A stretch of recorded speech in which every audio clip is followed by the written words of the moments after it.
Hello, brothers. Welcome back for another episode of The Gentleman's Journey. Once again, we are live from the 180th convention here at the Marriott Town Center in Raleigh, North Carolina. I'm here with yet another special guest, and John Aitkens, class of '67 at Alpha Delta at the University of Georgia. John, how are you doing today, sir? Very good. It's great to have you. Did you have an okay trip in? I did. Yeah. Good. It's something about, we started off most of these from the convention series with just talking about the physical convention itself.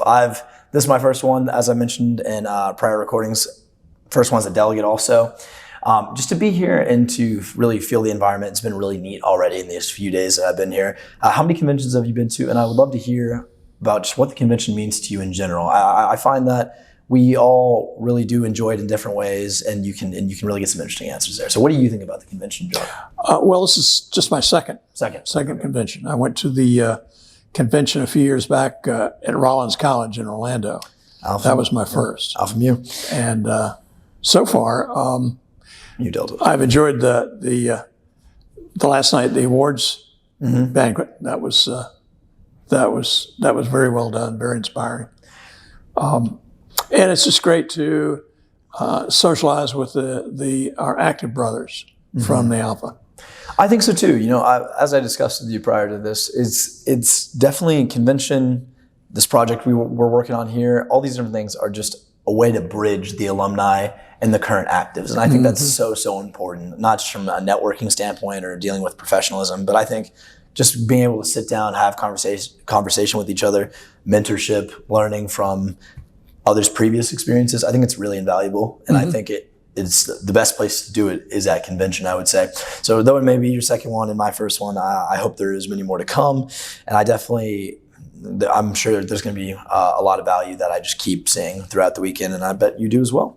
So first and foremost, just start me off with your early life. Tell me what leads you to Georgia, and then eventually we can start talking about what leads you into this brotherhood. Well, I grew up in Georgia, South Georgia, Jessup, Georgia to be exact, and really wanted to go UGA, but in retrospect, should have started at a smaller school with less temptation. Okay. Because it took me 5 years to get a 4-year degree at Georgia. But I managed to struggle through. I majored in geography. And that's only because about my third year at Georgia, I took a geography course and made an A in it. Maybe it's the end of my second year. And that was the first A I'd had at UGA in school. So I said, Eureka, this must be my calling. So I could major in geography, which I enjoyed, and still maintain and it didn't interfere with my fraternity life, and I could major in it, maintain a solid B- average. Sure. But the bottom line, I wasted 5 years and a lot of money because I went to school rather than when I wasn't mature enough to really handle it. Sure. The smartest thing I did then was this was in the middle of the Vietnam War, was to join the Army. And I remember the recruiter telling me, Mr. Aitkens, we can make you an officer in 6 months. Great, where do I sign? So, but he forgot to tell me about basic training and advanced training. So basically 12 months later, I got my commission as a second lieutenant in the Army, and specifically artillery. And then I was then from there, Fort Sill, Oklahoma, and then from there assigned to El Paso, Texas, to Fort Bliss, which is the home of air defense artillery. And I received Hawk missile air defense artillery training. And then from there, instead of Vietnam, where most of my classmates ended up going, and some of them not returning, I ended up in Key West, Florida for 2 years in an air defense artillery battery.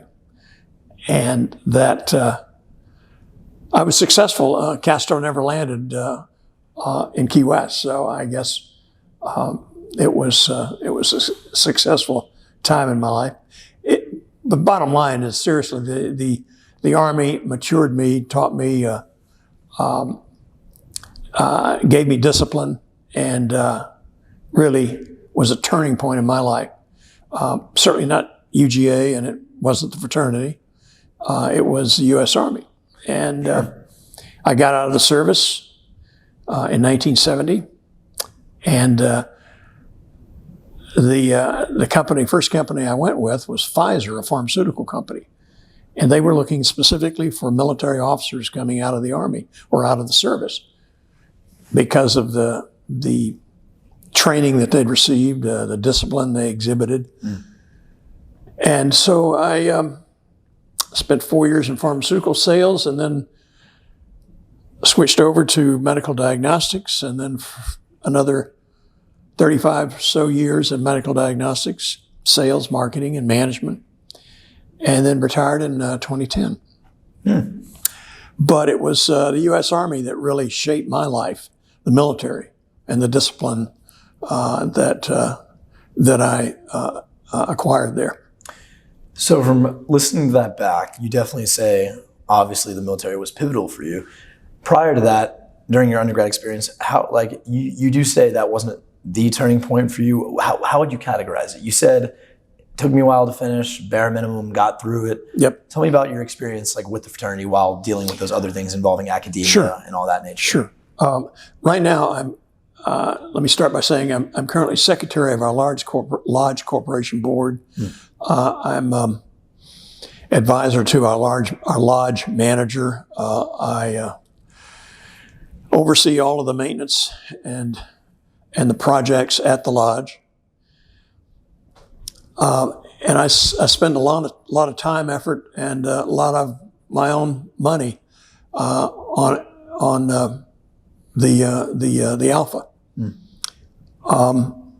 And I do that because when I was at Georgia, when I was an active brother at Alpha Delta, I was a taker. I wasn't a giver. I didn't serve in any leadership capacities or any leadership positions.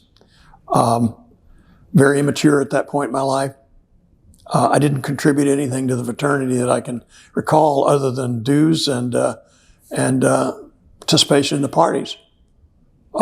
So at this point in my life, having been away from the fraternity for 40 years, I really wanted to give something back to the fraternity. And now that I'm retired, I've spent the last 7, 8, ever since I retired, 9 years, in a very active role with our Alpha, trying to give something to the fraternity. So I really wasn't involved with the fraternity at all for 40 years. Left Georgia, got caught up in my career, both with the military and for a long time in healthcare. And then now that I realized that I had the time and the inclination to offer something back to the Alpha. I don't like to toss around the word regret, failure, anything like that. We again, in previous talks, a lot of our brothers have emphasized how these are lessons that we learn, and though we all deal with a certain subset of obstacles, difficulties, challenges, being a gentleman, it can include failing, can include falling short. It's part of the human experience in general, makes us better people. Would you wish that you could have given more during those 4 years, or do you truly think you weren't able at that time to give? I probably wasn't able. I was not mature.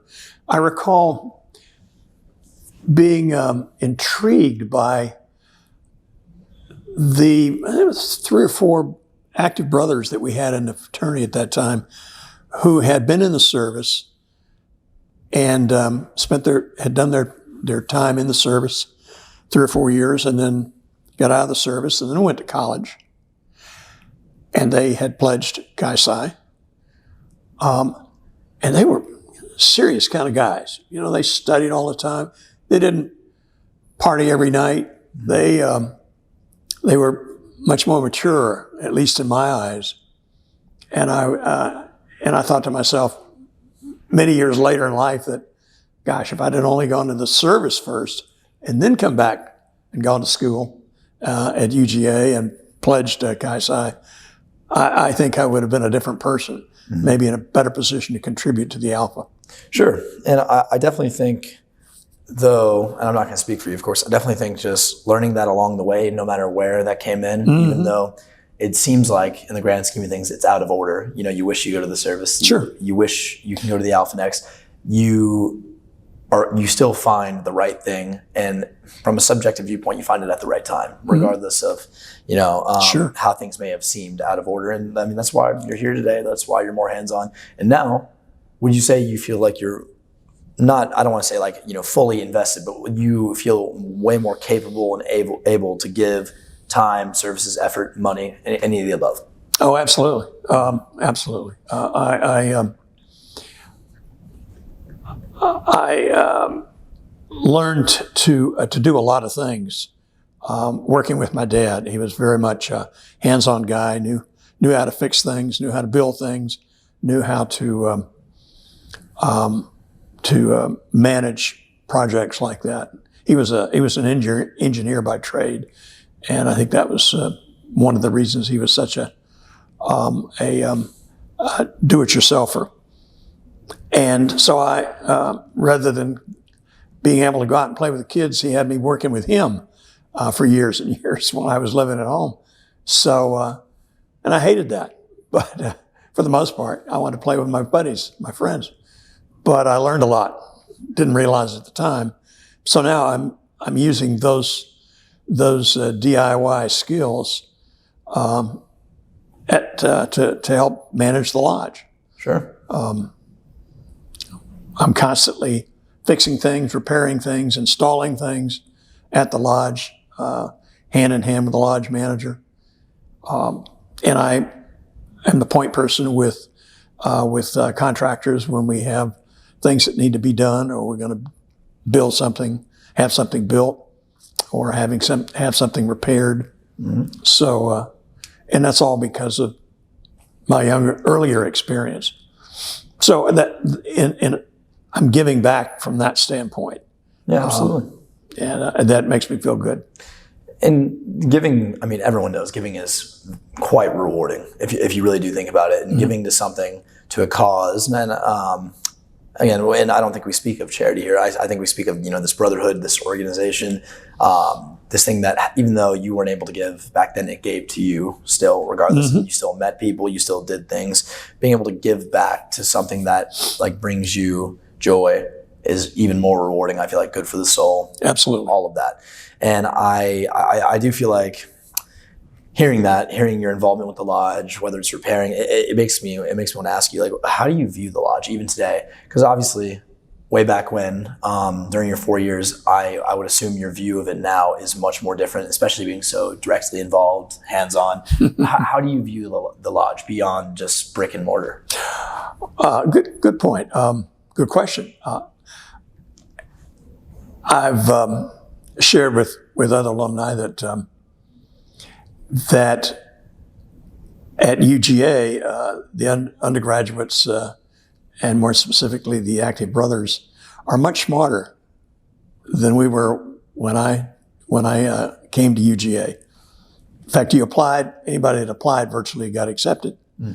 Now, at top tier schools like UGA, you got to have a 4.0 average to get in.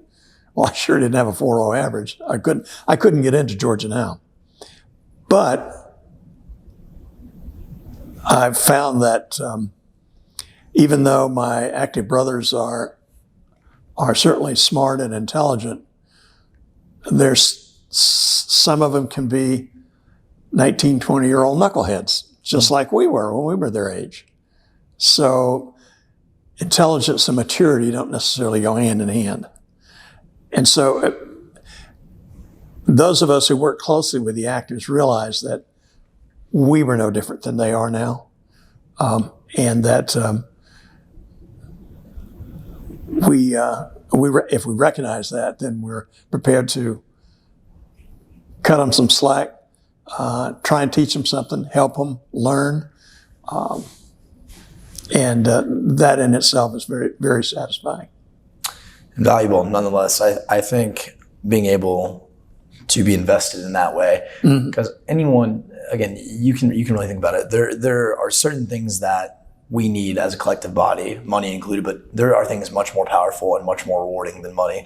And I'm sure as a man who's lived a fuller life than me, you know that the effort, time, mentorship, all those things are so valuable, and giving back in that way, I think should be considered just as valuable as anything else. And I think that's where some emphasis should belong. You do talk about, obviously your undergrad experience in certain ways, and I think how you describe yourself and your own experience can be easily mirrored to a lot of guys today, not just in our own organization, but in a general fraternity. When people get into school and when they want to join a fraternity, they often want to party.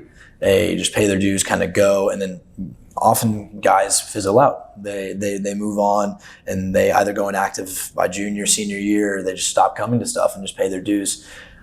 What advice would you give to the gentleman I'm describing, people who are there, not really soaking it all up, and are kind of just, I would say, passing through kind of passively? What advice would you give those gentlemen as someone who's been through it and now knows what you know? In other words, an active brother who chooses not really to actively participate in the Alpha? Is exactly that what you're like saying? that. Yes, sir. Well, they can continue to pay their dues and attend meetings and go to parties, or they can turn in their badge. I mean, they have a choice of one or the other. I don't know that at that point in their life they have, unless they're counseled and there's a reason why they've taken a passive approach to their membership. They probably don't want to do any more than they're doing now. Sure. I've always thought if you seek this out, and I mean, obviously in your days, you know exactly what I'm referring to when I say like our values, who we are, what we abide by, what we're anchored to. What if you are aware of what that is and what we stand for? I mean, you might as well just not go for a badge in the first place. Just join another fraternity, because there's plenty out there that just want to party and just want to kind of make a few friends or have those connections, and that's okay. I'm not hating on anyone that wants to do that. There's no reason to ostracize those who want that, but you should be upfront that you want that instead. Because and that doesn't mean people don't go through things or people don't want certain things. Again, you realized later on after going through the military and after serving exactly who you were, who you wanted to be, who you were striving to be, and now in your older years you give back that way, and that's not as a form of reconciliation or retribution, but because you can, and I think that's much different. Who would you say has impacted your life the most?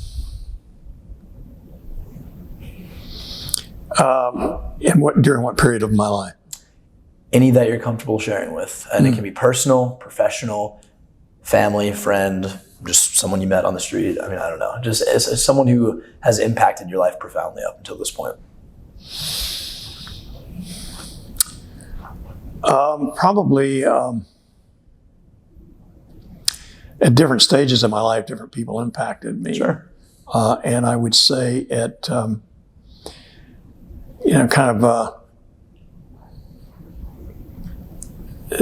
didn't accomplish much in high school, and didn't really. I wasn't any more mature then than later. But I think the first person that really got my attention and made me sit up and think, and maybe sit up and look at people differently was Drill Sergeant Allen. This was my first day at basic training in Fort Leonard Wood, Missouri.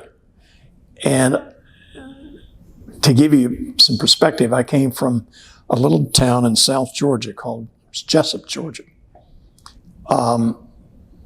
It's not a backward town, it's just deep south. I had no experience with blacks other than see them they stayed in their part of town, and I had no had never talked to any of them, never met any of them. Sergeant Allen was the most professional person, black or white, I think I'd met up until that point. And if you may be too young to remember the movie An Officer and a Gentleman, and Lou Gossett Jr. was the drill sergeant in that movie, and he was sharp as a tack. And that was Sergeant Allen. He certainly spoke better English than I did.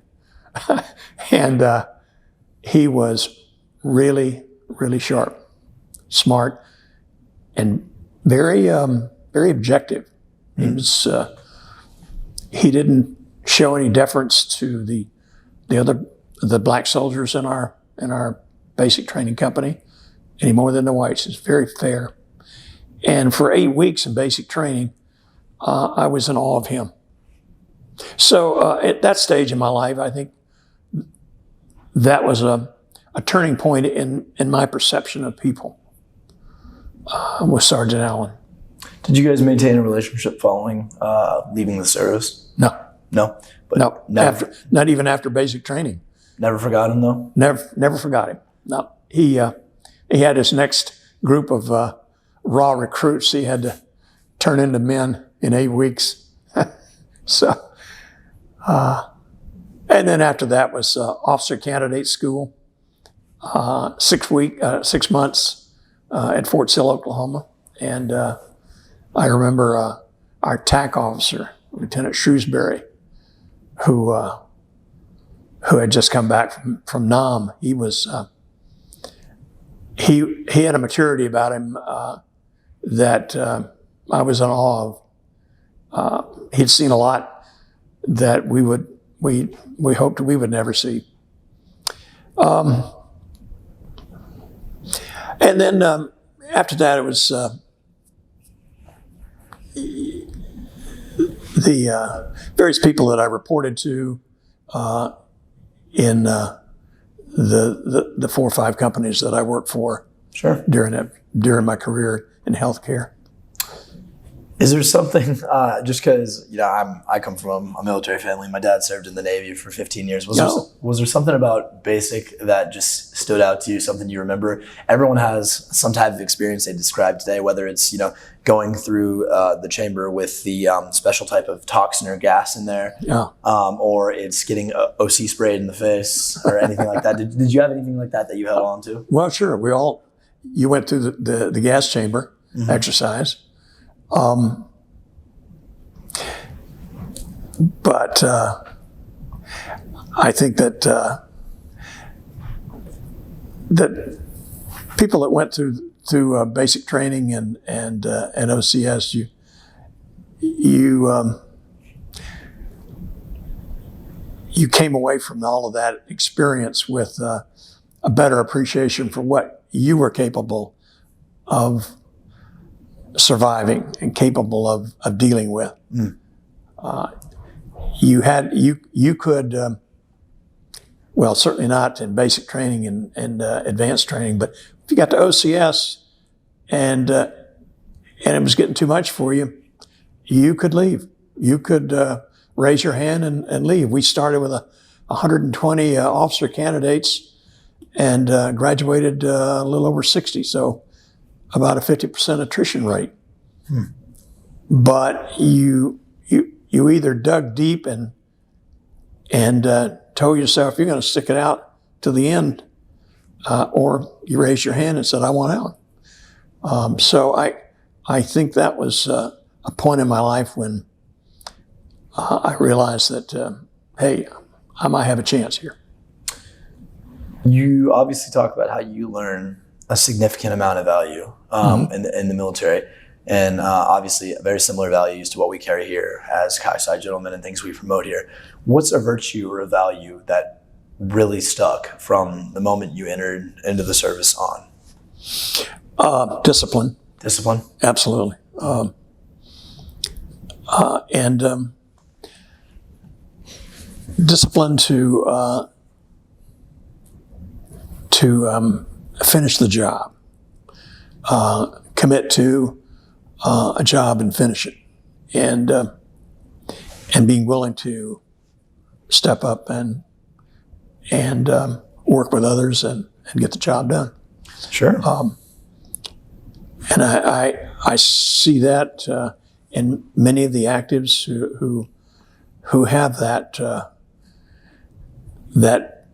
inner discipline, and many of those step up and become members of the executive council. Mm-hmm. That sense of responsibility and maturity and determination. So, and then others that good guys, happy-go-lucky, having a good time, managed to make it through 4 years, but you concern yourself that they haven't reached that level of maturity yet, and hope that they do. Sure. In some form or fashion. As you know, whether it's pertaining to the military, this brotherhood we share, mm-hmm.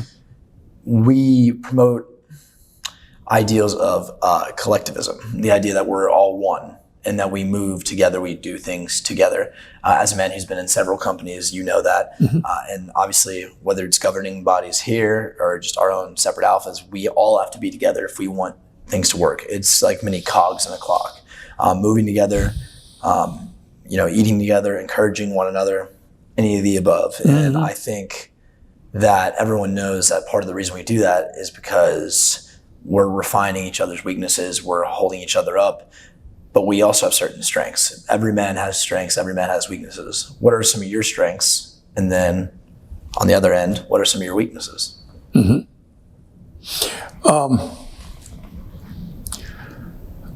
I'm willing to accept responsibility, and I'll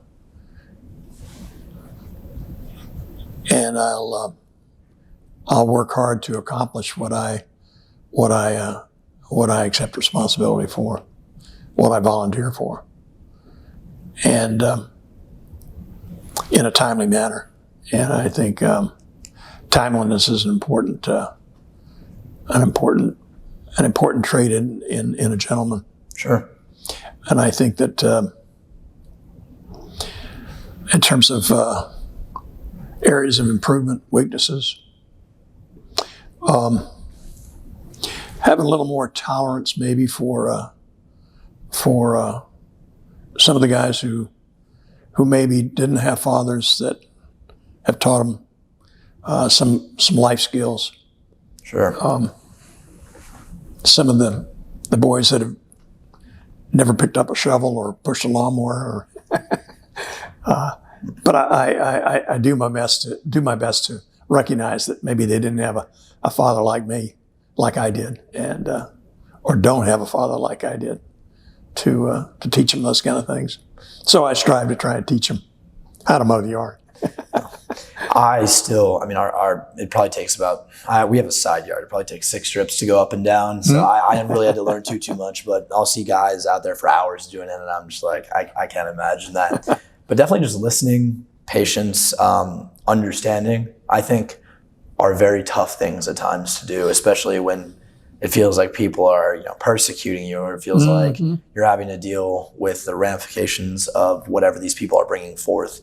It's hard at times, but part of what we do, part of us being gentlemen, is not only being understanding but forgiving as well, because we aren't perfect. This fraternity collectively is not perfect, and I think it's important to dismiss the idea that we're always going to be trending upwards, or that we're always going to be in a really good place. The whole, what makes a good place special is that we're sometimes in bad places, and that we are able to work through that together.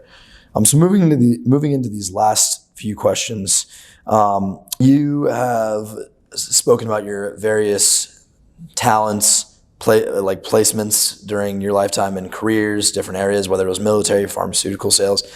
What's something you really wish you would have known at the start of your career? Because I feel like a lot of people our brothers included, are starting to enter that realm where they're looking for, their first job. They're looking for their big break when it comes to employment, and they're getting into something, but they would need to know like what they need to do. And of course, you, a man who's been through it, knows that kind of thing. So what's one thing you wish you would have known when you started your career? But before I started my career in healthcare? It could be military, healthcare, either one. Just before you started actually actively working in whatever field you choose.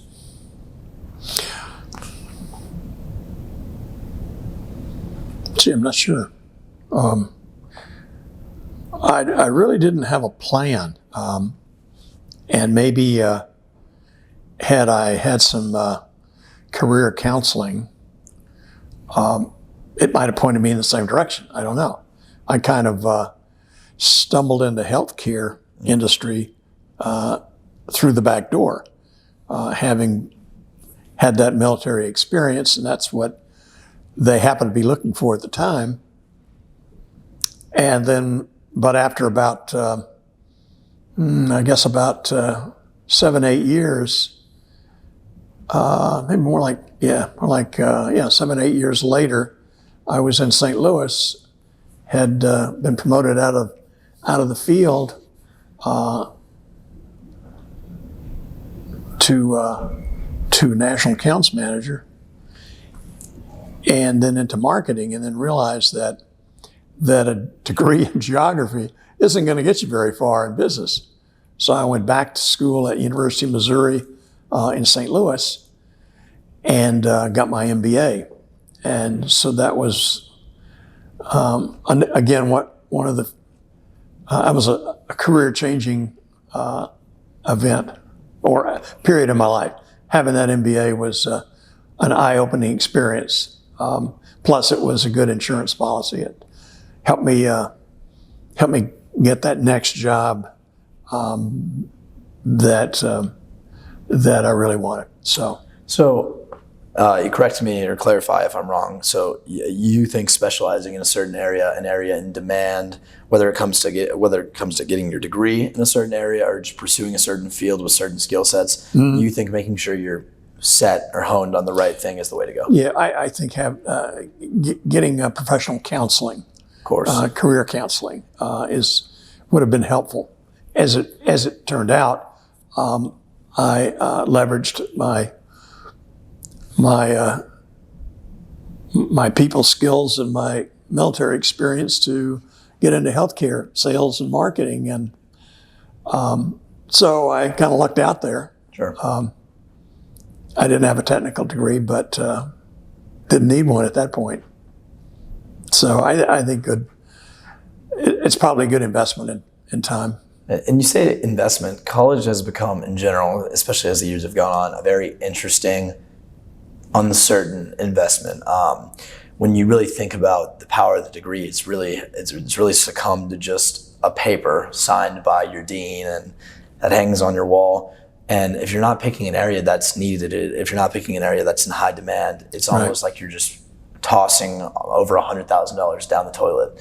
And I think, again, and I'm not putting down anyone who has certain professions or certain ambitions they want to pursue, but if you're legitimately thinking that you want to get a certain type of job and you're pursuing a degree that has really, one, no investment or no return on your investment in a certain amount of years, or two, jobs that just aren't readily available, it's basically like you're just burning the money. So I really do think that's important, and it may sound boring for people to like just get a business degree or this or that, but the value of the degree is changing, and if you're going for a really specific area like that, you better hope you're going back for a PhD, a doctorate, a master's, anything in that area, and then you can spend on much more money to go with it. I mean, even professional pursuit for schools, even law now. An investment in law school is risky if you don't do it in the right area. You may not see a return for many, many years. You may not be able to pay off your loans if that's what you had to take out for many, many years. So I think focusing is definitely very, very important. Sure.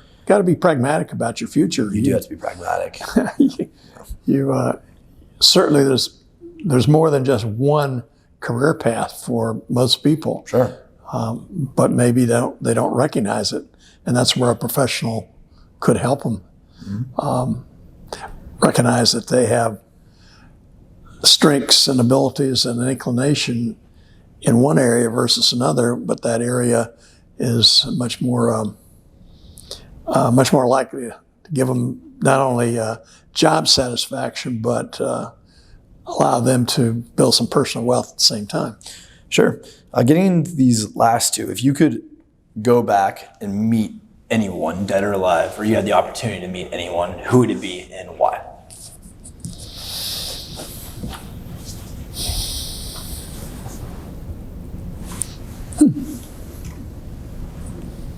Don't know. I'm not much of a historian.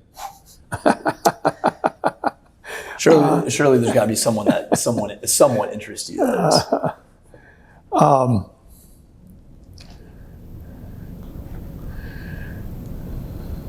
I've never really thought about that much.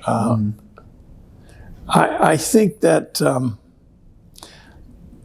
I look at some of my relatives. That maybe had served in the Civil War.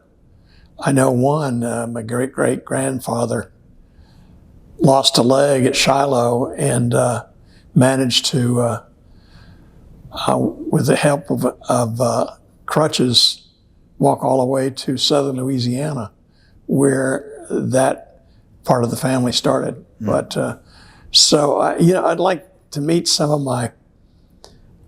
my past relatives who had it a lot tougher than I did, but managed to achieve greatness, at least in my eyes. Sure, but no one particular. So a lot of hero. a lot of people go for the fame route or something like that, or they want to meet like someone who like the world knows. But some people like it's family. Like I know there's a ton of people who wish they could meet some of their deceased relatives, like you talked about, and there's like people they never got the chance of meeting. Yeah, I know that's been big in my house recently. One of our brothers is the CEO of Ancestry DNA, as you may know. We just sent in one of those kit things, and I'm finally going to see like what the actual percentages are for where we're from. I would love to meet like my family that actually immigrated over here and that kind of thing. So that's fascinating. Now this last one is a silly one, like we've done for everyone else. So if, again, you are a man with combat and weapons training, assume you're unarmed. How many lemurs would it take to take you down? How many what? Lemurs, the animal. To take me down? Yes, like to the ground and have you pinned. How many lemurs would it take to take you down? That's a bizarre question. Is it too bizarre though? It is. Okay, it is. That's fair. That's valid. But you got to say a number, or you could just say, "You and I hate you. Leave me alone. This interview's over," and you could walk out. Oh, I think it's probably just one lemur. One lemur? They're not that big. I know, but if he bites you in the right spot, he can take you down. Okay, so the answer is one lemur. John, thank you so much for being with us today. My pleasure. For those of you who are watching this, thank you so much for watching. We will have one release in due time. Thank you for being here. I hope you have a great week, and God bless. Thank you.